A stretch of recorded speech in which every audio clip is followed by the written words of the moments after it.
Inkingi zo kubana neza. Ese kubana ni iki? Ubundi habana abantu barenze umwe. Kubana rero bivuze gusanga cyangwa se kuzana umuntu mu buzima bwawe.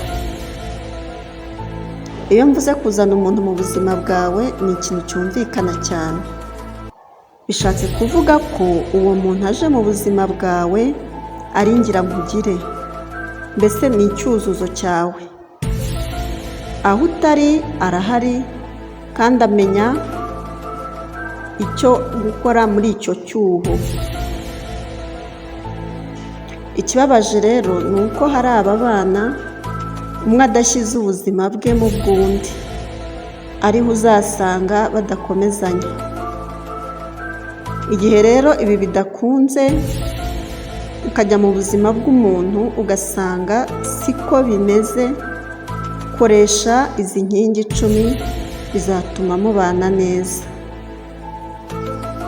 Inkingi ya mbere ni ugusenga.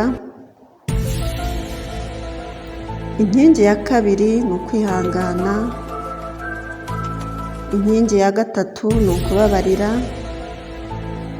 Inkingi ya kane ni ukuba umunyakuri. Inkingi ya gatanu ni ukwemera ikosa.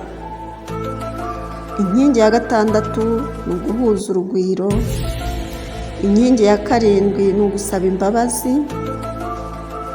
Inkingi ya 8 ni ukubaha.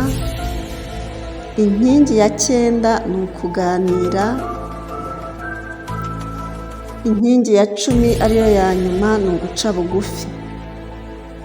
Izi nkingi zizagufasha kubana neza n'uwo muri kumwe.